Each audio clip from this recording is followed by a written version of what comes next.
뭐지? 네, 됐네요, 녹화가. 자, 다 들어오셨어요?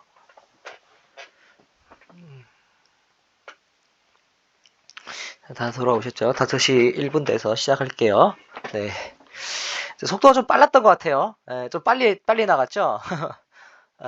벌써 20인데 조금 빠른 것 같아서. 이 대신에 만약에 다 끝나고 시간 좀 남으면은 이해 안 되시는 부분, 이나 좀 빨랐던 부분, 놓쳤던 부분 다시 설명해 드리겠습니다. 자, 일단 이렇게 해서 컨스트 선언까지 했고, 다음에 캡슐화입니다.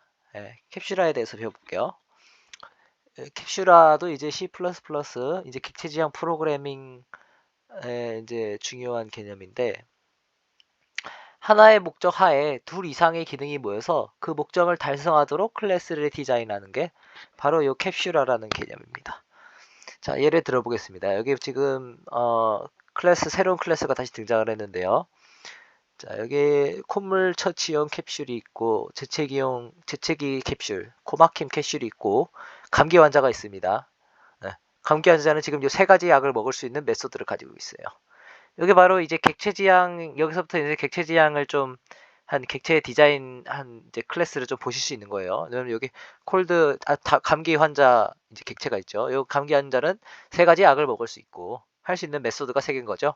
멤버 함수가 세 개고 각 캡슐은 지금 이 캡슐을 먹기 먹으면 효과가 있습니다. 콧물이 싹 났고 재채기가 먹고 코가 뻥 뚫리고 캡슐들이 있고 자 그래서 캡슐들을 하나씩 사가지고 이제 이 환자가 먹겠죠. 네, 순서대로. 자 예를 들어 봅시다. 감기 환자에게 증상별로 약을 나눠주겠습니다. 예, 지금 이렇게 증상별로 좀 돼 있는 거죠. 근데 이 사람은 코감기가 걸려서 세 개 증상이 다 있어요. 그래서 다 먹어야 돼. 예, 다 먹어야 되는데 그러면서 얘네들한테 이제 코감기 약 딱 하나를 준 게 아니고 증상별로 하나씩 주게 됩니다. 예. 그러면은 이제 얘네들을 차례차례 뭐 먹으면 되겠지 싶은데 심지어 만약에 약 복용에 순서가 있다고 생각해 봅시다. 그러면은 내가 이 코감기를 낫기 위해서는 무조건 이 세 가지 약을 뭐 일정한 순서로 먹어야 된다. 예. 캡슐화가 안 돼 있다고 보시면 돼요. 나는 감기를 낫기 위해 했는데 캡슐화가 제대로 안 돼 있다. 딱 하나만 먹으면은 이제 모든 걸 해결할 수 있게 캡슐로 만들고 싶다. 그런 의미가 이제 캡슐화라고 보시면 돼요. 하나의 목적이란 뭐죠? 내 감기를 낫기 위해서 이런 이제 증상 처치하는 것들을 이제 증상 처치하는 여러 가지 기능이 모여가지고 이제 감기 낫는 목적을 달성하기 위해서 만들어야 되기 때문에 지금 너무 다 분리가 되어 있죠. 예.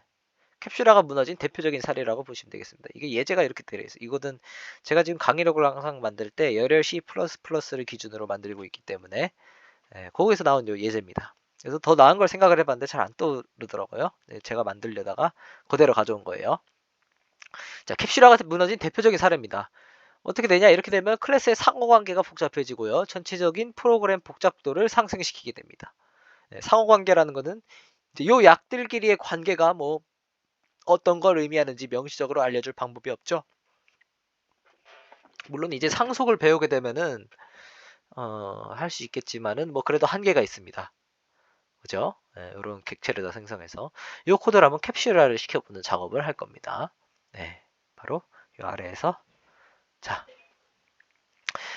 새로운 클래스를 하나 만들었어요. 바로 컨택트가 아니고 컨택이네요. 이게 오타가 있습니다. 자, 컨택 600을만 먹으면 다 해결 가능. 컨택 600이라는 지금 클래스를 하나 디자인을 했고요. 자, 여기 컨택 클래스를 보시게 되면은 이 컨택에는 뭐다? 바로 요 세 가지 증상을 가지고 있는 감기약 요 캡슐들을 다 가지고 있고요. 심지어 이 컨택을 먹는 함수, 그죠? 컨택을 내가 복용한다는 의미를 가지고 있는 이 테이크 함수는 뭐다? 요 세 가지 증상 알약들에 제가 순서가 있을 수도 있다 그랬죠? 그 순서까지 다 정해줬습니다. 이 멤버 함수에서요. 자, 이렇게 요건 단위구나. 이렇게 해서 작성하게 돼서 지금 콜드 페이션츠가 어떻게 됐냐? 감기 환자는 지금 할 행동이 하나밖에 없습니다. 뭐냐? 컨택 600을 먹으면 돼요. 컨택 600을 먹자. 코드가 훨씬 간결해졌죠? 요 그대로입니다. 요거도 그대로고 난 컨택 600이라는 것만 만들었을 뿐이에요. 그죠? 요 캡슐화를 시킨 거죠. 말 그대로. 그래서 이 감기 환자는 요 약 하나만 먹으면은 완쾌한다는 거. 어떻게 되냐? 요 세 가지 종류의 약을 다 할 필요도 없고 다 합쳐놨기 때문에. 그러니까 실제 상황이랑 비교를 해보면은 다 하나씩 산다고 생각하면 되죠. 따로따로 하나씩 사가지고 순서 지켜서 먹는 게 아니고 그 순서까지 다 한 번에 딱 들어있는 알약을 사서 먹으면 된다. 그래서 보게 되면 여기 아래서 컨택을 샀죠. 컨택 사서 이 페이션츠가 딱 먹으면은 끝. 한 번에. 왜냐? 얘 컨택 먹으면은 컨택이 지금 이 세 가지 복용한 효과를 가지고 있고 심지어 그 복용에 대한 순서마저도 얘가 알려주고 있습니다. 네. 요게 바로 캡슐화가 잘 된 상태라고 하면 돼요. 캡슐화가 뭔지 좀 아시겠나요? 네, 요렇게 클래스를 디자인하는 게 아주 바람직하다. 그래서 클래스를 디자인할 때는 항상 캡슐화랑 정보 은닉을 꼭 잊지 말고 하셔야 되는데 정보 은닉은 쉽거든요. 그냥 멤버 변수를 프라이빗으로 선언하고 그 다음에 게터와 세터를 만들어 가지고 외부에서 함수 접근을 그 변수 접근을 할 수 있게 퍼블릭으로 멤버 함수를 만드는 거가 이제 정보 은닉이잖아요. 그건 쉬운데 캡슐화는 좀 어렵습니다. 뭐냐면은 캡슐화란 물론 여기 써져 있어요. 하나의 클래스로만 작성해야 되는 건 아닙니다. 캡슐화라고. 보게 되면 지금 컨택 하나로 작성됐다고 생각할 수 있겠지만 사실 컨택의 지금 멤버 함수가 뭐죠? 네. 이런 세 가지 클래스를 다 멤버 함수로 가지고 있죠. 이 캡슐 세 가지를 멤버 함수로 가지고 있고 지금 당연히 프라이빗으로 선언되어 있습니다. 정보 은닉을 한 상태죠. 자, 관련 있는 변수와 함수를 하나로 묶자. 캡슐화. 예, 약을 먹는다는 어차피 동일한 행위에 내가 목적은 뭐다? 코감기를 낳는 목적이었기 때문에 그러니까 이게 프로그램적으로 가면 또 다르겠죠. 프로그램의 목적을 말하는 겁니다. 지금 비유적으로 하고 있지만은 네. 이 목적이 지금 코감기를 낳는 거기 때문에 코감기를 낳는데 관련 있는 변수 함수를 하나로 묶어서 이 알약을 만들었다. 캡슐화를. 문제는 캡슐화의 범위를 결정하는 일. 내가 어디까지 이 캡슐화를 해야 되냐. 코감기 낳고 싶긴 한데 뭐 종합 감기약이 될 수도 있는 거죠. 이것저것 다 집어넣어 가지고. 다른 증상들의 약을 전부 다 넣어야 되나? 아니면은 만약에 혹시 감기가 코만 뿐만 아니라 목 감기, 몸살 감기 여러 종류가 항상 동반된다면은 우리는 종합 감기약을 만들어야 되겠죠. 예. 그럼 캡슐화가 이렇게 진행되면 요게 잘못된 캡슐화가 됐을 겁니다. 만약에 목적이 이렇다면은. 그리고 이게 개별적으로 진행이 되는데 요것도 이거 순서가 있어요. 예를 들어서 사람마다 다르겠죠. 뭐 목감기가 있다가 코감기가 오는 사람이 있고 코감기가 있다가 목감기가 오는 사람이 있고 뭐 그 사람들을 위한 약들이 다 준비되어야 된다. 예. 캡슐화는 그래서 정답이 없습니다. 정답이 없고요. 프로그램과 성격, 특성에 따라서 적용하는 범위가 다르기 때문에 다양한 사례를 접하면서 능력을 기르자. 예. 각자 알아서 능력을 길러서 요 캡슐화와 정보 은닉을 잘하는 프로그래머가 바로 요 주니어, 시니어 C++ 프로그래머를 나누는 기준이 된다고도 합니다. 예. 예, 뭐 지금 당장 내가 뭐 과제하고 뭐 학교 수업할 때 필요 없는 개념이라고 생각할 수 있겠지만은 그래도 꽤 의미가 있습니다. 예, 정보 은닉과 캡슐화에 대해서는 꼭 명심을 해두고 계셔야 돼요. 개념을 확실히 이해하고 어떤 게 캡슐화고 어떤 게 정보 은닉인지 또 어떤 게 잘된 케이스고 어떤 게 잘못된 케이스인지 알 줄 아셔야 됩니다. 예. 자, 그럼 본격적으로 생성자와 소멸자에 대해서 배워보겠습니다. 예, 생성자가 있죠. 음. 자, 생성자는 뭐냐면은 더 이상 우리가 멤버 변수 초기화를 목적으로 요 init members라는 항상 함수를 만들었었는데 이걸 필요가 없습니다. 왜냐면은 우리가 생성자를 배우기 전이었기 때문에 요 함수를 쓴 거지.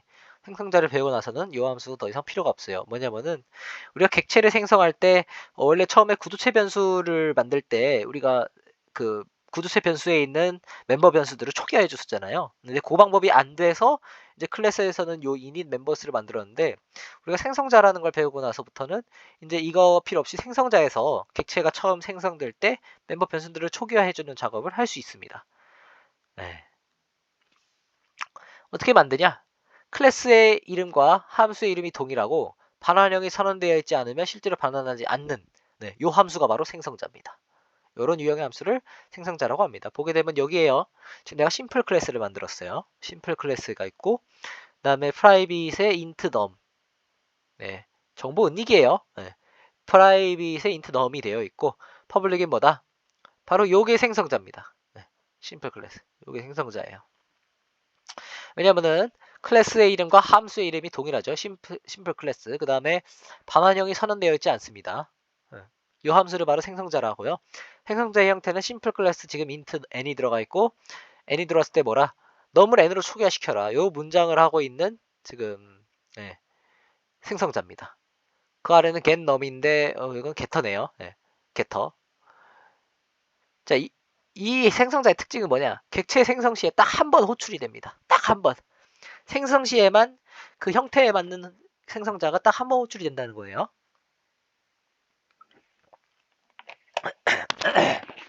네, 죄송합니다. 그래서 이제 요 함수가 얘도 지금 생성자도 함수기 때문에 오버로딩이 가능한 거예요. 우리가 배웠던 함수의 오버로딩이죠. 그리고 함수기 때문에 디폴트 값도 당연히 설정 가능합니다. 요 다음 코드로 볼게요. 자, 여기 바로 다양한 모습의 생성자가 있습니다. 심플 클래스 num1, num2가 있고요. 지금 보게 되면 접근 제어 지시자가 안 써져 있는데 안 써져 있기 때문에 기본적으로 프라이빗으로 선언된 거죠. 클래스니까 프라이빗이고 그 아래 퍼블릭. 생성자는 퍼블릭으로 선언을 해줘야 되겠죠. 네. 자, 즉 이후에 생성자가 요게 있고 지금 생성자 오버로딩을 한 거죠. 함수 오버로딩을 통해서 요 형태가 있고 얘도 있고. 예. show 데이터는 get터네요. num1과 num2 값을 이제 얻어낼 수 있는 getter. getter라고 하기엔 살짝 애매한 감인데 getter 역할을 거의 한다고 보면 돼요. 자, 지금 보시게 되면은 여러 가지 형태로 되어 있기 때문에 이렇게 다 여기 위에는 요 줄 있죠? 네, 이렇게 다 생성자를 호출할 수 있습니다. 생성자 호출은 언제 된다고요? 네, 객체를 생성할 때 딱 한 번 됩니다. 그래서 객체를 생성한다는 말이 곧 생성자를 호출한다는 말이 돼요. 네. 그래서 보게 되면 여기 심플 클래스 SC, 내가 SC라는 객체를 만들었다. 네, 심플 클래스에. 그러면은 이렇게 생성하게 되면은 어떤 생성자가 호출이 되냐? 바로 첫 번째 생성자가 호출이 되겠죠? 네. 여기 아무것도 지금 인자를 주지 않는. 그러면은 뭐 어떻게 되나요? 요렇게 만든 객체는 num1과 num2가 0이 될 것이다. 동적 할당을 해도 마찬가지입니다. 이렇게 첫 번째 줄, 두 번째 줄 할 때도 마찬가지로 이렇게 new simple, new 키워드를 사용했죠. 이렇게 해가지고 동적 할당을 할 때도 마찬가지. 바로 첫 번째 여기 있는 이 생성자가 호출이 됩니다. 그리고 만약에 두 번째 경우처럼 내가 인자 100을 전달했어요. 객체를 만들 때. 네, SC2라는 객체를 만들었는데 객체를 만들 때 이렇게 인자를 전달했습니다. 그러면 어떻게 되냐? 바로 이 두 번째 있는 생성자가 호출이 된다는 거예요. int n 하나만 들어왔으니까. 그럼 어떻게 돼요? 100이 하나만 들어왔으면은 이렇게 만든 SC2는 뭐가 된다? num1이 100이 되고 num2는 0으로 만든다. 마찬가지로 동적 할당을 해도 마찬가지입니다. 세 번째로 여기 SC3는 인자 2개 전달했죠? 여기 세 번째 있는 생성자가 호출이 되고 그러면은 num1과 num2가 각각 100과 200으로 만들어진다는 거. 이해가 되시나요? 이렇게 생성자를 호출해서 객체를 만든다. 세 가지 방법으로 만들 수가 있겠죠? 왜냐하면은 생성자가 3개 호출되어 있으니까, 아니 3개 정의되어 있으니까. 그리고 여기 아래 이렇게 사용하면 안 됨이라고 돼 있죠. 왜냐하면은 지금 보게 되면은 여기 위에는 이렇게 돼 있고 동적 할당돼 있는데 동적 할당했을 때는 여기 소괄호를 넣었어요. 아무것도 인자가 없다는 거를 명시적으로 주기 위해서 이렇게 사용할 수가 있는데 동적 할당이 아니고 정적 할당을 할 때는 이렇게 소괄호를 사용한다 안 됩니다. 왜냐하면은 이 형태는 뭐죠? 지역적으로 사용되는 함수의 원형을 선언한 형태입니다. 무슨 말이냐면요. 네. 지금 여기 자세히 보게 되면은 우리는 지금 뭘 하려고 했죠? 객체를 생성하려고 했죠? 객체를 생성하려고 했는데 지금 어떤 모습이 되냐? 잘 보게 되면은 얘는 함수의 모습과 똑같아요. 무슨 함수? sc라는 함수인데 반환형이 심플 클래스고 인자는 없다. 그 함수랑 모양이 똑같죠? 얘는 객체를 생성하는 건지 내가 이런 함수가 있다는 것을 알려주는 건지 알 수가 없습니다. 여기 써져 있어요. 여기에. 이 코드가 바로 그겁니다. 보게 되면 심플 클래스하고 sc1하고 소괄호를 쳤더니 얘는 함수의 선언이 내버렸어요. 이런 함수가 있다. 그러니까 이거는 객체를 생성한 게 아니라 함수를 선언하는 겁니다. 그러니까 이렇게 사용하시면 객체를 생성하려면 이렇게 사용하는 게 아니고 만약에 정적 할당을 할 때는 소괄호를 빼고 사용하시고 동적은 빼나 안 빼나 상관이 없다. 그리고 생성자 오버로딩을 할 수 있기 때문에 이렇게 다양한 형태의 생성자를 호출해서 멤버 변수들을 초기화해 줄 수 있다. 객체를 만들 때. 이게 바로 생성자입니다. 이해가 되시죠? 어려울 거 없죠? 생성자. 이해되시나요? 질문 있으면 올려주세요. 자, 그 다음에 멤버 이니셜라이저에 대해서 배워봅시다. 멤버 이니셜라이저란 뭐냐면은 생성자 이름 매개 변수 요게 바로 요 멤버 이니셜라이저라는 걸 사용하는 방법이에요. 생성자 이름을 넣고 매개 변수 개수 몇 개 되든 쭉쭉 넣어주시고 없을 수도 있겠죠. 그 다음에 땡땡 하시고 멤버 변수의 이름이랑 이 변수를 어떤 값으로 초기화할 것인지 이 두 번째 멤버 변수는 어떤 값으로 초기화할 것인지 이렇게 넣어주시면 됩니다. 네, 요렇게 쓰는 문법을 바로 멤버 이니셜라이저라고 해요. 네. 여기 보면 이 코드가 이제 멤버 이니셜라이저를 사용한 코드입니다. 방금 전에 그 렉탱글과 그 포인트 클래스의 이제 멤버 이니셜라이저 모습이에요. 보게 되면은 이제 렉탱글이란 지금 이게 생성자인데 이 생성자가 지금 값을 4개를 받죠.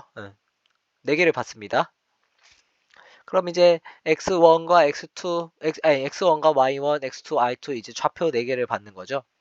그리고 이렇게 땡땡을 쓰고 up left는 x1, y1, row right는 x2, y2 요렇게 이제 하라고 소개를 생성자를 할 때 멤버 이니셜라이저를 사용한 모습이에요. 이렇게 하게 되면은 지금 보게 되면 얘는 멤버 이니셜라이저를 사용하지 않았죠. 그리고 그냥 몸체에다가 써준 건데 몸체에 들어가는 이 코드를 이렇게 선언 옆에다가 같이 해주신다고 생각을 하면 돼요. 그럼 몸체는 비었죠. 엔티죠. 몸체는 비었지만 선언 옆에다가 땡땡을 넣고 그 어차피 우리가 생성자는 멤버 변수의 값을 초기화하는데 보통 사용하기 때문에 이렇게 이니셜라이저를 사용하는 겁니다. 네, 이렇게. 그리고 마찬가지로 자 우리가 렉탱글로 잠깐 돌아가 볼까요?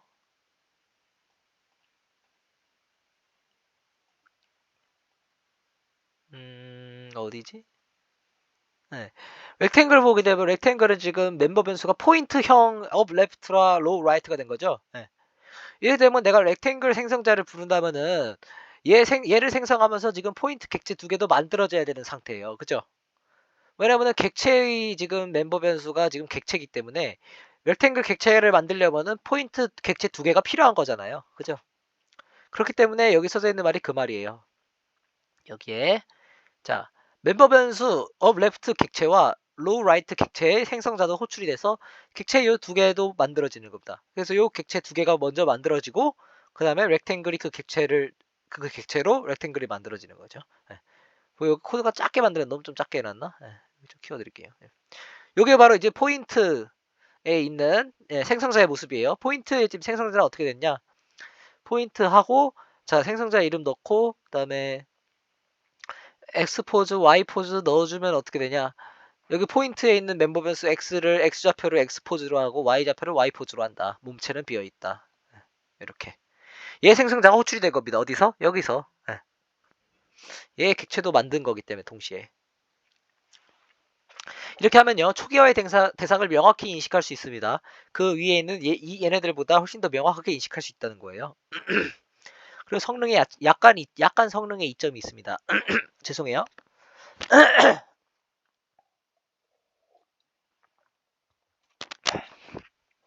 자, 성능에 약간 이점이 있다는 거는 이니셜라이저를 이용하면은 선언과 동시에 이 이니셜라이저를 선언함과 동시에 초기화가 이루어지는 형태로 바이너리 코드가 생성됩니다. 그러니까 자, 이 코드를 어떻게 된다? 내가 객체를 생성하면은 생성자 호출해가지고 이 몸체를 이제 실행을 시키는 구조예요. 근데 멤버 이니셜라이저를 사용하게 되면은 애초에 컴파일을 하면서 이 코드가 선언을 하면서 이게 다 하나로 합쳐져 버려요. 예. 얘가 합쳐져서 하나의 바이너리 코드가 되기 때문에 생성자를 호출함과 동시에 얘네들이 처리가 되는 거예요. 몸체를 불러와서 몸체에 있는 그걸 하는 그 과정이 살짝 줄어든다는 겁니다. 이니셜라이저를 하면은 이렇게 선언과 동시에 초기화가 이루어지기 때문에 바이너리 코드 이렇게 이런 의미가 있어요. 성능에 약간 이점이 있다는 거는 요걸 말하는 겁니다. 그리고 여기 오타가 있네요. 초가화가 아니고 초기화죠.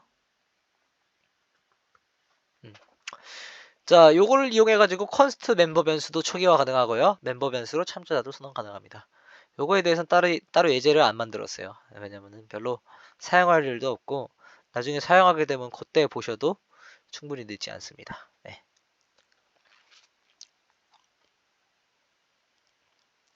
자, 멤버 이니셜라이즈에 대해서 이해가 되시나요? 요거는 이걸 한번 읽어보시고 이런 게 있구나. 이게 문법 관련된 내용이기 때문에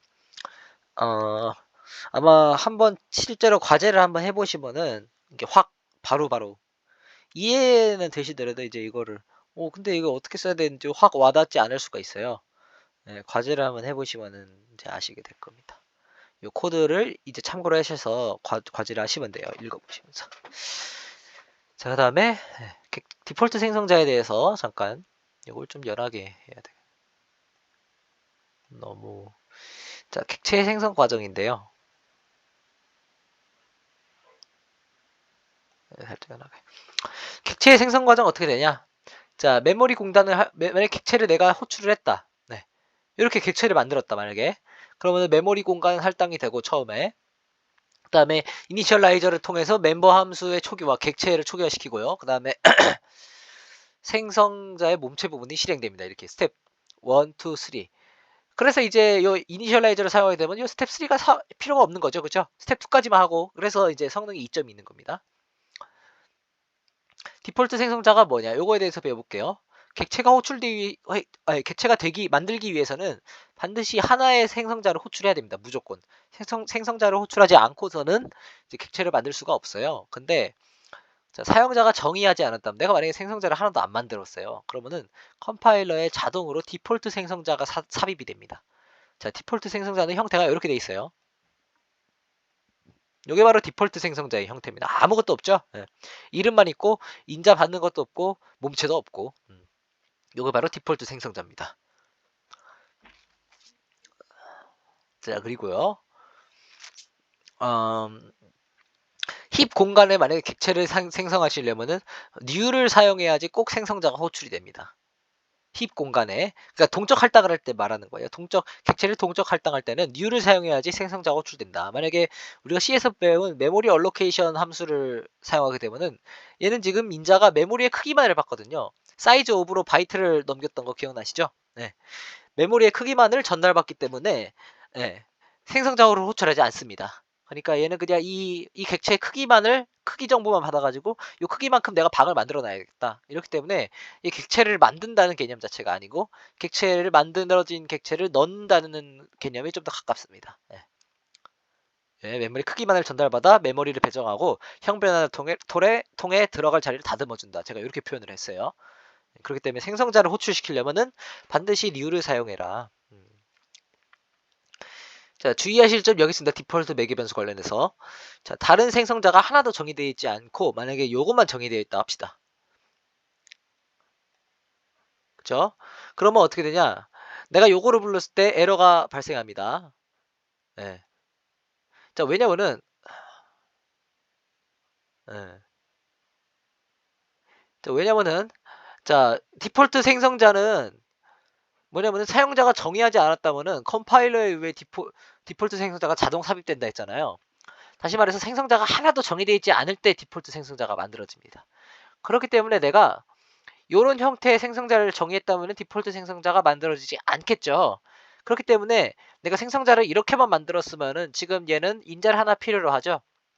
그래서 이 인자를 하나를 필요로 하는 네, 요 함수만 요 형태의 생성자만 호출 가능한 거예요. 그래서 인자가 하나도 전달하지 않고 이렇게 생성하게 되면 에러가 발생합니다. 네. 왜냐면 내가 생성자 정의를 이런 형태만 있기 때문에 이런 형태 말고는 객체를 만들 수 없게 만드는 거거든요. 그렇기 때문에 인자 없는 이런 형태로 객체를 만들 수가 없게 됩니다. 주의하셔야 됩니다. 그래서 만약에 내가 이렇게 다른 형태의 생성자를 만들게 되면은 꼭 그 위에다가 이렇게 아무것도 없는 빈 생성자를 하나 꼭 위에 써주셔야 돼요. 그래야지 내가 이렇게 객체를 생성할 수도 있고 이렇게 객체를 생성할 수도 있다. 그게 바로 주의할 점입니다. 디폴트 생성자를 하나도 정의 안 했을 때 생기기 때문에 그거를 주의하셔서 내가 이런 형태를 하나라도 만들어 놨다면은 조심해야 된다. 꼭 이 기본적인 텅 빈 생성자를 하나 만들어줘야 된다는 거. 자, 디폴트 생성자까지 질문이 있나요? 괜찮으신가요? 네. 자, 소멸자에 대해서. 자, 소멸자는 생성자의 반대죠. 객체 소멸 시 반드시 호출이 되고요. 만드는 법은 클래스 이름 앞에 이 물결을 만들면 됩니다. 어렵지 않아요. 자, 보통 소멸자는 언제 사용하면은 이 생성자에서 할당한 리소스의 소멸에 사용합니다. 무슨 말이냐면은 내가 생성자에서 객체를 이렇게 new를 사용해서 동적으로 만들었다. 그러면은 이제 딜리트를 이용해 가지고 메모리를 비워줘야 되잖아요. 아니면 메모리 누수가 납니다. 네, 동적 할당을 할 때 주의하실 점 배우셨죠? 네. 메모리 동적 할당을 하고서 해제를 안 해주게 되면은 그 공간이 차 있어요. 나중에 이 메모리 누수라고 하는데 안 좋은 프로그램들이 바로 메모리 누수가 일어나서 결국은 프로그램이 다운됩니다. 그래서 생성자에서 이게 동적으로 할당했다면 소멸자에서 반드시 해제를 시켜줘야 돼요. 메모리를. 그래서 직접 정의하지 않는다면 마찬가지로 얘도 디폴트 소멸자라는 게 자동 삽입되고요. 그래서 지금 방금 전에 디폴트 생성자와 소멸자를 이해했다면은 요 아무것도 없는 요 클래스와 기본 생성자와 기본 소멸자 텅빈 얘네들만 정의한 건 똑같습니다. 그러니까 이렇게 만들어도 디폴트가 기본적으로 이렇게 들어간 거라고 생각하면 돼요. 네. 그래서 오른쪽에 두 클래스의 정의는 100% 동일합니다. 그리고 소멸자는요. 생성자는 우리가 여러 개도 만들고 뭐 오버로딩도 해가지고 다양한 형태로 내가 객체를 만들 수 있었지만은 소멸자가 뭐 다양한 형태로 사라지지는 않죠. 네, 사라지면 끝이니까. 사라지는 데 목적이 있기 때문에 하나만 만들 수가 있고요. 임의로 호출할 수 없습니다. 내가 생성자도 물론 임의로 호출할 수는 없죠. 그러니까 임의로 호출한다는 건 내가 원할 때 호출을 할 수가 없어요.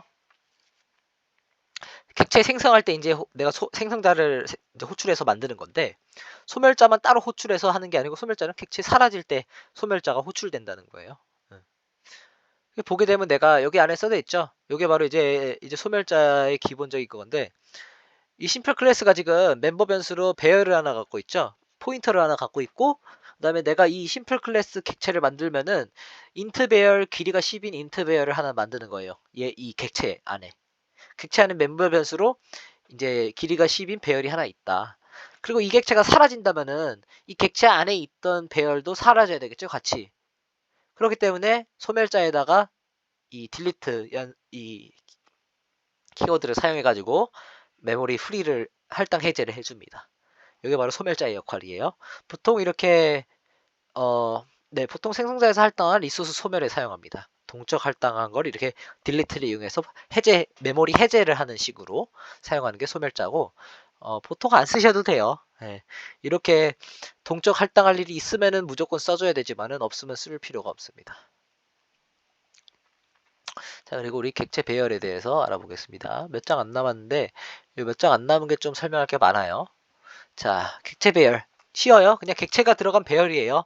우리가 이제 클래스를 배웠기 때문에 대충 클래스를 이제 설계를 좀 하실 수 있으실 거고, 아마 요 내용을 이제 들으셨다면은. 그래서 이제 소심플이라는 객체를 만들어가지고, 지금 그 객체 10개가 들어있는 배열을 만든 거예요. 그죠? 똑같이 동적 할당도 가능합니다. 포인터를 이용해서, 이렇게. 자, 그래서 중요한 건 여기 있습니다. 객체 배열을 생성할 때 생성자는 호출됩니다. 자동으로. 무슨 생성자가 호출되냐? 바로 우리가 만들었던 빈 생성자가 호출이 됩니다. 아이고, 이거 다음 거지. 요거 있죠? 빈 생성자. 네, 객체 배열을 만들 때는 항상 요 빈 생성자가 호출이 됩니다. 그래서 아까 말씀드렸다시피 생성자를 요것만 정의를 해놓으면은 내가 만약에 렉탱글 배열을 만들었다 했을 때 에러가 발생하는 거예요. 왜냐면은 렉탱글 에러는 이 생성자를 호출하지 않죠. 빈 생성자 얘를 호출하기 때문에, 그래서 얘가 항상 명시적으로 요 앞에 이렇게 다른 형태의 생성자를 만든다면은 꼭 이 빈 생성자를 만들어 주셔야 된다는 게 그 뜻입니다. 네. 그래야지 이런 객체 배열을 만들 때 바로 할 수 있어요. 여기 써져 있죠? 소심플 요게 필요하다는 거예요. 요 빈 생성자가. 왜냐면은 호출할 생성자를 별도적으로 내가 여기다 인자 전달을 해가지고 처음부터 초기화를 못해요. 네. 그래서 원하는 값으로 초기화를 하려면 일일이 해줘야 되고요. 생성하면서 동시에 초기화를 할 수는 없습니다. 그러니까 비어있는 빈 객체들을 쭉 만들고 그 객체를 이제 배열이니까 인덱스로 순회를 하면서 하나하나씩 초기화를 해주셔야 돼요. 자, 바로 종합 예제가 여기 있습니다. 조금 길죠? 자, 천천히 한번 코드 분석을 해봅시다. 퍼슨이라는 코드고요. 멤버 변수로는 지금 이름이랑 나이가 있습니다. 그리고 여기 보면 이게 바로 생성자죠. 네, 이름이랑 나이를 넣어가지고 생성을 하는 생성자고요. 그다음에 빈 생성자고요.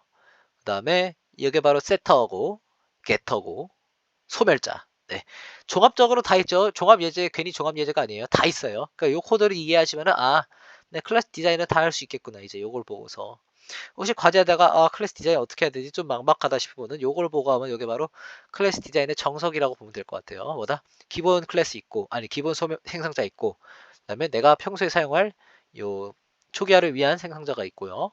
그다음에 세터와 게터가 있죠. 그다음에 소멸자가 있고. 그래서 메인 함수에서 뭐다? 퍼스는 지금 객체 배열 3을 3개짜리 만들었고요. 그다음에 내가 포문으로 돌아가면서 3개를 만드는 순간 어떻게 했다? 자, 이게 실행 결과인데요. 자, 첫 번째 줄에서 퍼스, 그다음에 퍼슨 어레이를 만들었죠. 첫 번째 줄에서. 요 순간 이미 요 기본 생성자 컬드 펄슨이 있죠. 요 기본 생성자가 3번 호출됩니다. 바로 이 컬드 펄슨이 어디 있어요? 여기에 있죠. 예, 여기에. 기본 생성자가 호출되었다는 의미예요. 기본 생성자가 호출됐고 여기에 있는 이 나의 이름 요거는 이제 입력을 받은 거예요. 이 포문을 통해서 하나씩 입력받으면서 네, 인덱스를 통해서 이 객체들을 수정을 해줬습니다. 값을 게터와 세터를 이용해서요. 그죠?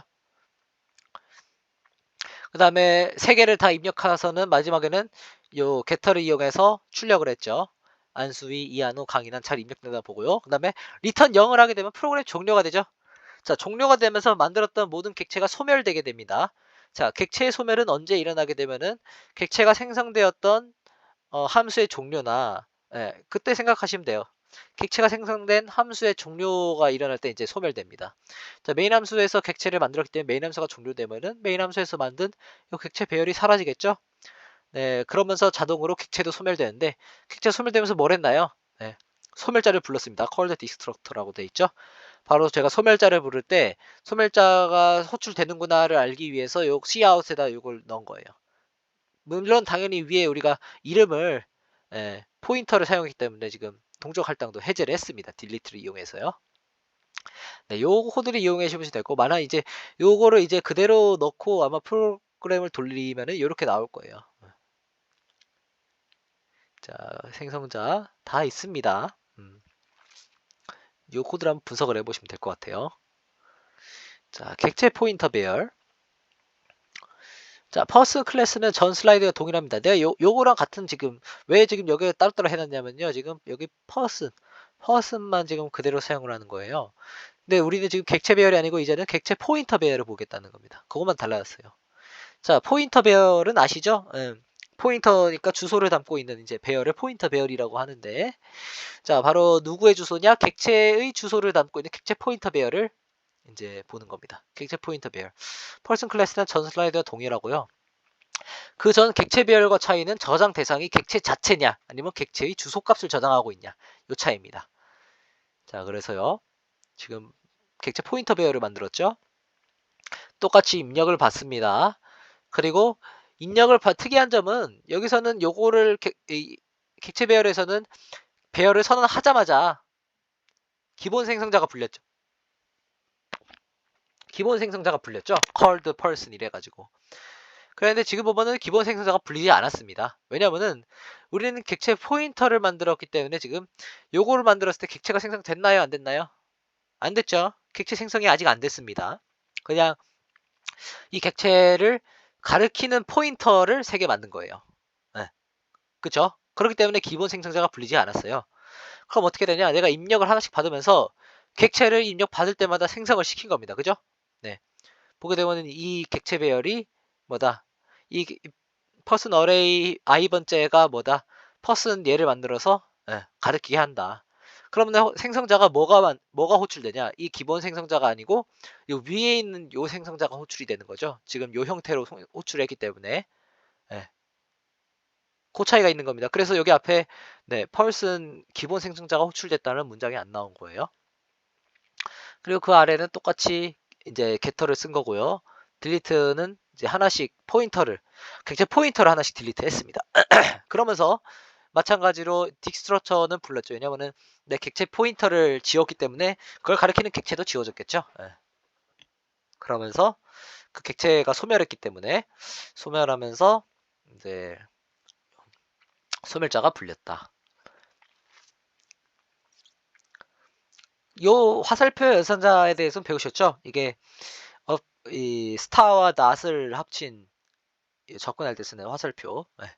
실제 프로그래밍에서는 사실 이제 객체 배열, 객체 포인터 배열 어떤 걸 써야 되냐 뭐 이런 질문 하실 수 있는데 실제 프로그래밍에서는 객체 포인터 배열을 더 자주 쓰이긴 하지만은 사실 용도에 맞춰서 써야 됩니다. 예, 객체 배열이 필요할 때도 있고 객체 포인터 배열이 필요할 때도 있는 거예요.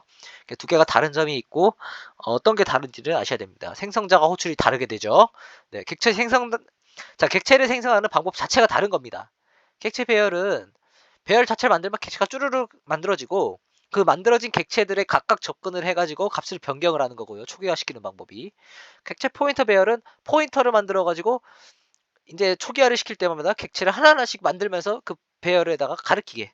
객체 포인터 배열이 그 객체들을 각각 가리키게 만드는 거예요. 예. 조금 달라요. 이 말은 이제 무시하시면 돼요. 너무 어려운 말인 것 같은데 더블 포인터를 안 배우신 분들도 계셔가지고 자, 객체 포인터 배열을 만약에 동작할당 하려면 더블 포인터를 사용해야 된다는 겁니다. 나중에 기회가 되면 더블 포인터에 대해서 네, 해보도록 할게요. 시간이 별로 없네요. 자, 디스포인터의 등장입니다. 우리가 이제 새로운 디스포인터라는 걸 배우는데 디스포인터는 무슨 역할을 하냐면은 객체 자기 자신을 가리키는 포인터예요.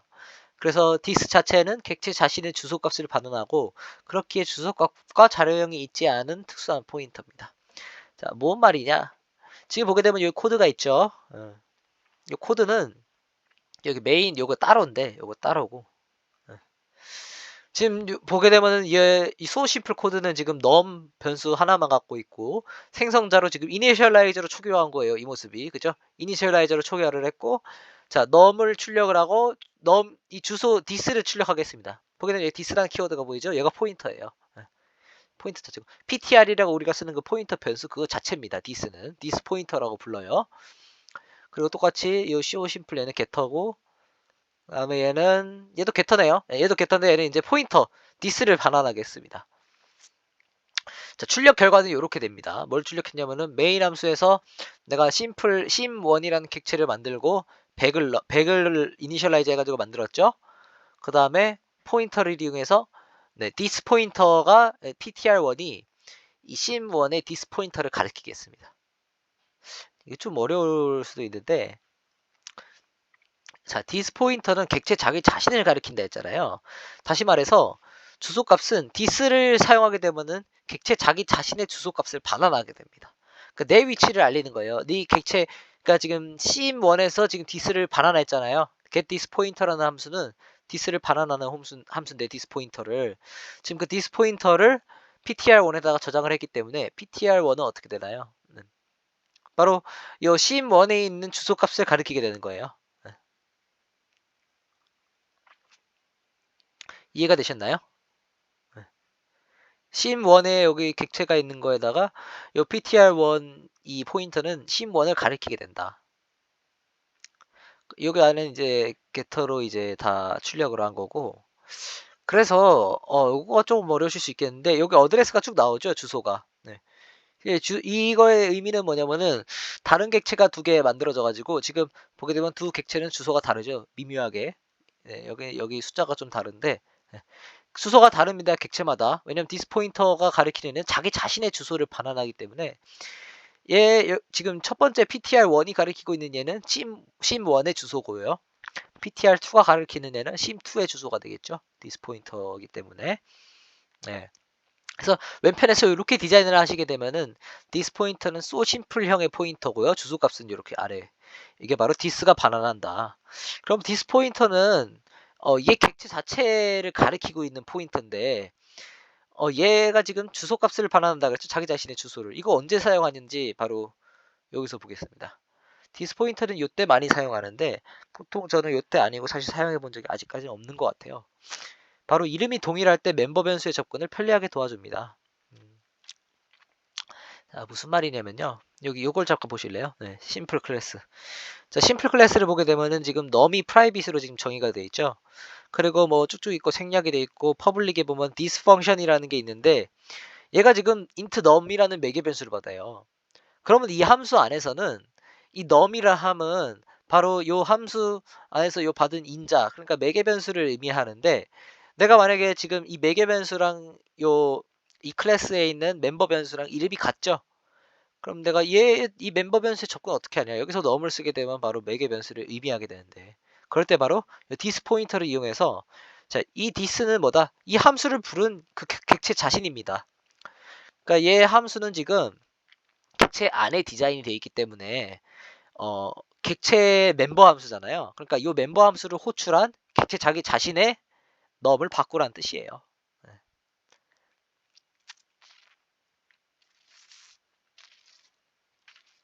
좀 어렵죠. 요거를 디스 포인터의 등장, 저거 좀 어렵습니다. 그러니까 디스 화살표 넘은 이제 바로 뭐다? 바로 이 객체 자신의 이제 멤버 변수를 의미하는 거고, 그 아래에 있는 그냥 넘은 이 디스 펑션에 있는 요 매개 변수 넘을 의미하는 거예요. 두 개가 다른 넘이에요. 근데 굳이 왜 복잡하게 이름을 똑같이 해서 이렇게 하냐? 이름 정하기가 사실 굉장히 가면 갈수록 어려워지는데, 그러니까 내가 예를 들어서 뭐 num1, num2라고 했지만 여기서 n1, n2라고 만약에 이름을 다르게 쓰기 위해서 한다면은 사실 num1은 n1, num2는 n2 이렇게 해서 쓸 수도 있겠지만은, 프로그램이 이제 코드가 길고 이제 가독성을 좋기 위해서 하기 위한 방안이라고 생각하시면 돼요. 이름을 동일하게 만들어서. 왜냐면 여기 num1이랑 num2는 바로 여기 이 클래스에 있는 요 멤버 변수를 초기화하는 목적으로 만들어진 매개 변수기 때문에 그걸 명시적으로 알려주는 거예요. 예, 왜냐면은 얘네들 초기화하기 위해서 들어온 값이기 때문에 이름 똑같이 해도 상관이 없게. 그렇기 위해서는 요 디스 포인터를 사용해 가지고 num1, 그러니까 요 클래스에 있는 멤버 변수 num1은 바로 이 매개 변수 num1이 대입이 돼야 된다. 이렇게 생각을 하셔야 된다는 거. 디스 포인터에 대해서는 제가 요걸로는 좀 설명이 부족할 것 같아서 과제를 할 때 디스 포인터를 아마 사용하시게 될 것 같은데, 그때 과제 설명을 할 때 그때 설명을 좀 추가적으로 적어 놓겠습니다. 어떻게 사용하는지. 요걸 읽어보시면 되고, 추가적인 설명을 필요하시면 저한테 질문을 따로 해주시면 제가 좀 더 해드리겠습니다. 하여튼 디스 포인터는 객체 자기 자신의 주소를 반환하는 예인데, 자주 사용할 때는 그냥 이렇게 이런 식의 형태에서 많이 사용합니다. 요거를 실제로 지금 제 설명만 듣고서는 좀 많이 부족해요. 요걸 쓸 수는 없을 것 같아요. 네. 자, 셀프 레퍼런스의 반환. 요건 디스 포인터를 이해하셔야 되는데, 아, 자, 디스가 가리키는 얘가 뭐라 그랬죠? 디스는 자기 자신을 가리킨다 그랬죠? 그 디스에다가 요 스타 연산을 하게 되면은 요 스타를 붙이면은 바로 포인터가 가리키고 있는 얘에 대해서 접근을 할 수가 있잖아요. 그래서 스타하고 디스 하면 뭐죠? 이 스타 디스는 바로 객체 나 자신을 말합니다. 그러니까 디스는 그 자신을 가리키는 포인터지만은 그 포인터에 별을 했기 때문에 그 자신이죠. 바로 셀프 레퍼런스. 그러니까 나 자신을 참조하는 거예요. 객체 자신을 참조할 수 있는 참조자를 의미하고요. 다양한 방법으로 멤버 함수를 이렇게 호출할 수가 있습니다. 셀프 레퍼런스를 통해서. 자, 반환형이 셀프 레퍼런스형이고, 스타 디스를 반환했기 때문에 객체 자신을 참조할 수 있는 참조값이 반환됩니다. 네. 객체 자신을 참조할 수 있는 참조값이 반환된다. 여기서 참조값의 의미는 변수를 참조할 때 참조할 수 있는 참조의 정보가 전달된다고 생각을 하시면 돼요. 참조값이라는 거는. 자, 그래서 요 코드를 잠깐 분석을 해봅시다. 마지막 페이지거든요. 예. 자, 요거 지금 셀프 레퍼런스라는 클래스가 있고요. 얘가 가지고 있는 멤버 변수는 num 하나뿐입니다. 그 다음에 객체를 생성하게 되면은 내가 생성자 요 형태로만 정의를 해서 멤버 이니셜라이저도 사용했고요. 객체가 생성됐는지를 확인하기 위해서 이렇게 객체 생성이라는 걸 출력하겠습니다. 그 다음에 요 애더랑 요 show to number 두 개의 함수를 만들었는데요. 얘네 두 개가 지금 애더는 뭐냐면은 애더 뒤에 들어온 요 인자를 num에다 더하는 역할을 하고 있죠. 그 다음에 자기 자신을 리턴을 하게 됩니다. 그 다음에 이 아래 있는 show to number는 바로 num을 출력을 하고요. 다시 자기 자신을 반환하게 만듭니다. 굳이 코드를 이렇게 짠 이유는 이 메인 함수에서 어떻게 사용됐는지를 한번 확인해 보세요. 자, 오브젝트라는 지금 객체를 하나 만들었죠. 그 다음에 3으로 지금 생성자를 호출했기 때문에 num이 3인 오브젝트 하나 만들어집니다. 네. 객체 생성이라는 게 이게 출력 결과인데, 객체 생성이라는 게 그럼 된 거예요. 객체 생성이 되고, 그 다음에 두 번째 줄을 이제 할 때 오브젝트 not adder를 했죠. 그러니까 뭐다? 내가 오브젝트 요 객체에서 adder라는 함수를 호출한 거예요. 그죠? 그 adder 함수는 뭐다? 인제로 받은 얘를 num에 더해야 되니까 오브젝트 not adder 2를 하는 순간 오브젝트에 있던 그 num 3이 2가 더해져서 5가 되는 거죠. 그쵸? 그럼 자, 이제 여기까지. 자, 여기 박스를 이용하겠습니다. 만들어서 자 요걸 가리고 자 오브젝트 애더 요렇게까지만 사용하게 되면 뭐다? 아 지금 이미 넘이 5가 된 상태예요. 근데 이 오브젝트 애더 함수가 반환을 뭘 하나요? 자기 자신을 반환하죠. 자기 자신이 뭔가요? 자 obj를 반환하는 겁니다. 자 그러니까 얘가 여러분 우리 함수의 반환 값은 호출문을 대신하죠. 그러니까 이 오브젝트 애더 to 요 코드 자체가 뭘로 바뀌나요? 반환이 되면서 요 코드 자체가 그냥 obj로 바뀌는 겁니다. 그냥. 예. 그리고 나서 대입이 되기 때문에 자 그러면은 이 레퍼런스는 어떻게 되나요? 자 바로 오브젝트 객체의 레퍼런스가 되는 거예요. 이해되셨나요? 요거가 이해되셨나요? 예. 그러니까 지금 함수의 반환값이 있기 때문에 그리고 반환값이 자기 자신이기 때문에 이 더하는 행위를 한 다음에 그 반환된 자기 자신 obj가 바로 레퍼런스를 만들 수 있게 만든 겁니다. 참조값을 전달했기 때문에 참조의 정보가 전달돼서 레퍼런스라는 이제 ref라는 이제 참조자가 하나 생긴 거예요. 바로 obj의 참조자죠. 그래서 두 개를 자 obj를 이제 겟터를 이용해서 obj의 값을 출력을 해봤고 ref의 값을 출력을 해봤는데 똑같이 5가 나오겠죠. 왜냐면은 obj에다 애더 함수를 통해서 지금 2를 더해서 5가 된 상태인데 걔를 참조하는 ref를 만들었으니까 obj랑 ref 모두 지금 5가 나오는 겁니다. 그래서 자, 그 다음에 여기 앞에 맨 마지막에 아래 괴상한 코드가 있어요. 자, 이 코드가 가능하게 된 이유가 바로 셀프 레퍼런스 때문입니다. 자기 자신을 계속 반환하기 때문에 자, 이거에 대해 설명을 해볼게요. 자, 레퍼런스죠. 앞에 있는 순서대로 함수 호출을 계속 하는 거예요. 자, reference add 1이 되면은 이제 5에다가 1이 더해져서 6이 나오겠죠. 그죠? add 함수는 6을 이 인자로 받은 애를 더하니까 그럼 1을 더하면은 이제 넘이 6이 되는데 그리고 리턴을 뭘 한다고요? 자기 자신을 리턴합니다. 바로 ref를 리턴하겠죠.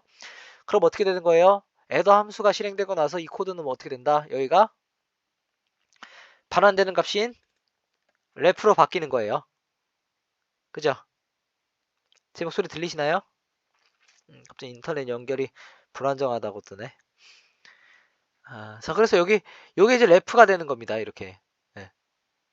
이 함수의 반환 값이, 마이크가 이상해요. 네, 잠시만요. 소리가 2분 정도 깨졌나요? 자, 2분 정도면은 어디서부터 못 들으셨나요? 한번. 요 페이지를 전체를 다 못 들으셨는 것 같은데, 그럼?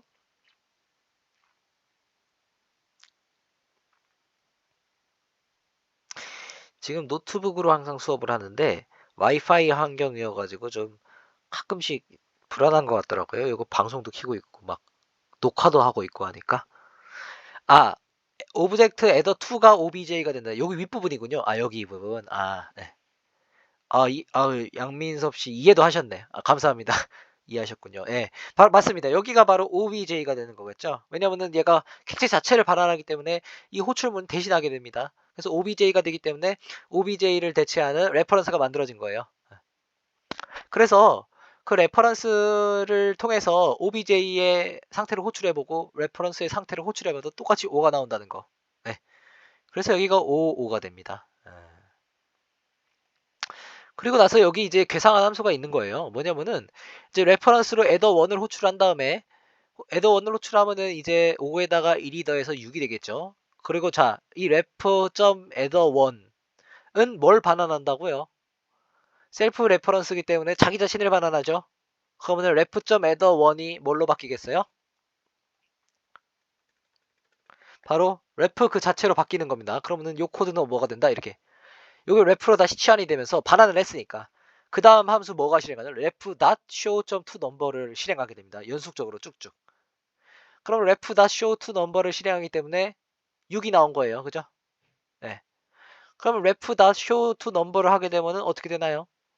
여기까지 실행을 함수로 했으면은 이 함수 자체가 다시 또 자기 자신을 반환하기 때문에 또 ref가 되는 거예요. 그럼 그 다음 함수는 ref.adder2가 되는 거고 ref.adder2를 실행해서 2를 더하면 8이 되겠죠?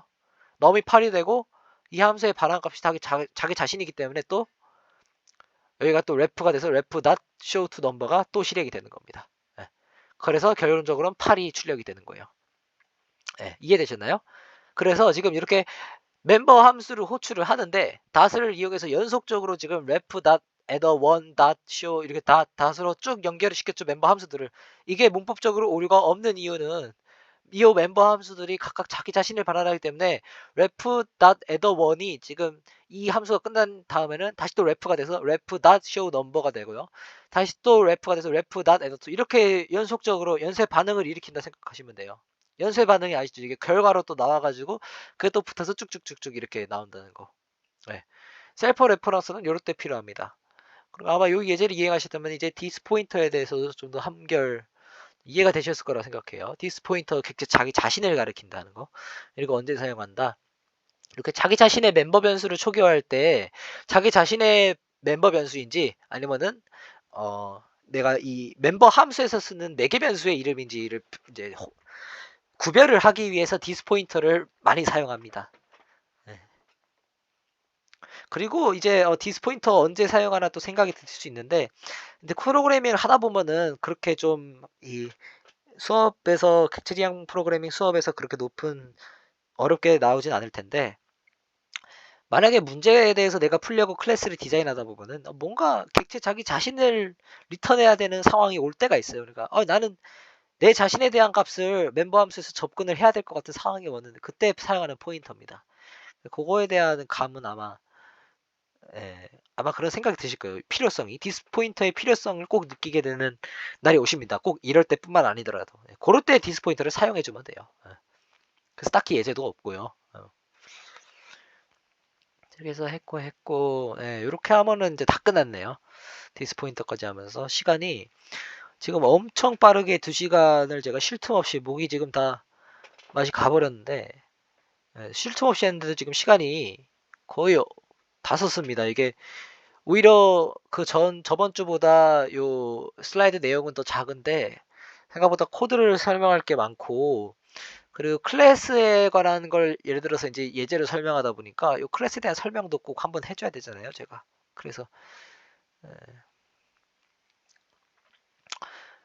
코드가 너무 양이 많았기 때문에 이렇게 좀 길어지는 것도 있고요. 그래서 다음 주부터 이제 계속 이제 객체에 대해서 설명할 건데 다음 주로 이제 복사 생성자라는 것과 여러 키워드에 대해서 배워 스태틱과 뭐 프렌드, 컨스트에 대해서도 마저 배우고요.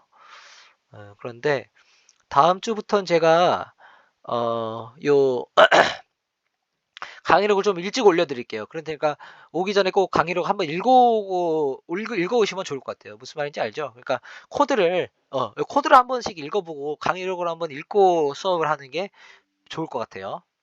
그렇게 하는 게 좋을 것 같고 제가 오늘은 지금 강의록을 거의 수업 전에 올려줬는데 그렇게 하는 걸로 하고 또 전달 사항이 질문은 개인톡으로 전타 하시고요. 개인톡 하고 또 제가 또 필요하다고 생각이 들으면 추가적으로 또 개인적인 설명도 또 해드릴 수 있습니다. 이 수업 내용 복습을 개인적으로 진행시켜 드릴 수가 있어요. 뭐 디스코드로 하든 뭐 어떻게 하든 그러니까 그런 부분에 있어서나 뭐 이해 안 되는 거 질문 뭐 나는 뭐 스터디장 어차피 뭐 저 놀고 사니까요. 한 번 더 수업을 다시 이쪽 파트를 듣고 싶다. 뭐 설명을 한 번 더 받고 싶다. 그럼 아니면 뭐 질문이 있다. 항상 개인톡으로 연락해 주시고 과제는 목요일 반 제가 수업을 하고서요. 그때부터 바로 목요일 수업 전으로 제가 공지를 올려드릴 거예요. 과제를. 그다음에 그거를 다음 주 목요일 00시 그러니까 다음 주 수요일 밤 12시까지예요. 그러니까 목요일에 과제를 수행할 수 없는 겁니다. 그죠? 그러니까 목요일 전까지니까. 요거를 이 시간 기한을 잊지 마시고 그때까지 내시면 돼요. 바로 제출 이메일로 아마 프로그래밍 과제이기 때문에 소스 코드를 제출하는 방식이 될 거고요. 그리고 이제 파일의 분할에 대해서 제가 잠깐 설명을 해드렸죠. 여기서 이렇게 헤더 파일이랑 소스 파일들을 분할한다. 메인 함수랑 그 다음에 이 헤더 파일에 필요한 멤버 함수들을 만드는 거. 네, 아마 파일의 분할까지를 요구하는 과제가 나갈지는 아직 모르겠습니다. 그러니까 요거에 대해서도 질문 있으시면 해주시고 분할을 어떻게 해야 될지 사실 감이 안 오실 수 있는데 제가 아마 설명서라 해야 되나요? 거기다가 나 이제 분할도 어떻게 해라 알려드리겠습니다. 혹시 질문 있으신가요? 질문 있으면 지금 올려주세요. 뭐 전체적으로 수업이 좀 빨랐습니다. 그래서 제가 조금만 더 고민을 해보고요. 오늘 녹강을 지금 계속 찍었기 때문에 녹화 강의를 이번 주는 그냥 2주차는 드릴까 생각을 해요. 양이 많기 때문에 아마 한 번에 이해 못하셨을 것 같아서 녹화를 다시 보고서 공부를 하시라고 녹화본을 올려드릴까 지금 제 생각 중에 있습니다. 물론 지금 빠지신 분들도 있고 해서요. 자, 그리고 또 하나 더 중요한 공지를 하나 하겠습니다. 질문 있으면 지금 올려주세요. 편하게. 공지가 뭐냐면요. 제가 지금 이렇게 포인터 관련된 내용이 계속 나오기도 하고, 지금 저희 시스터디 듣는 분들이 지금 20분 가까이 계시는데, 몇 분은 제가 그래도 좀 아는 분이어가지고 좀 의견을 좀 수렴을 했는데요. C에서 포인터 관련 개념을 제대로 못 배우거나 아니면은 다 이제 까먹으셨다든지 명확하게 아직 모르시는 분들이 많은 것 같아서 아마 이번 주 주말이나 다음 주 안에 포인터 특강 같이 한번 포인터 관련된 개념을 보강을 한번 할까 해요. 그래서 그거에 대해서는 당연히 과제를 만들지는 모르겠는데 과제 뭐 만들어도 점수가 환급엔 전혀 상관이 없고요. 아예 그냥 특강식으로 아예 보강 따로 빼서 하는 거니까. 네, 그런 보강이 있을 거라는 것만 온라인으로, 네, 그렇게 할 거라는 것만 알려드리겠습니다.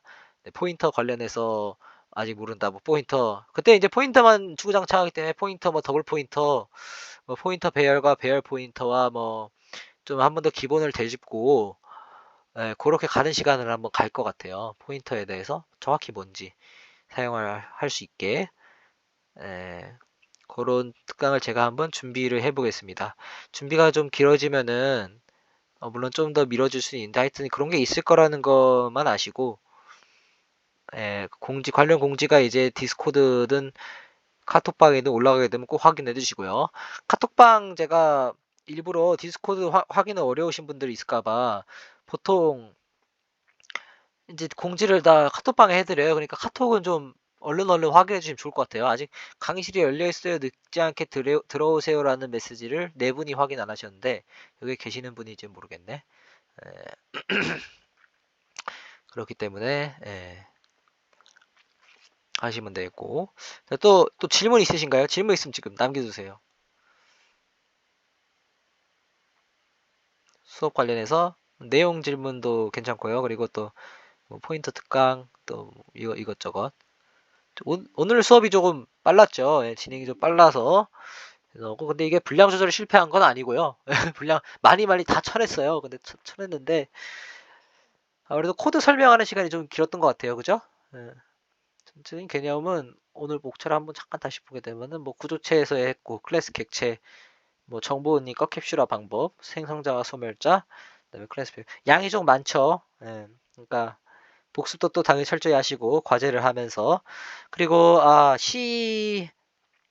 그리고 지금 잠깐 C 그 퀴즈에 대해서 남은 2분 동안 잠깐 설명을 해드리겠습니다. 퀴즈가 푸신 분들이 많지가 않더라고요. 지금 봐서는 그 퀴즈는 열려 있으니까 그냥 좀 이따가 뭐 나중에 푸셔도 되고 하는데 잠시만요.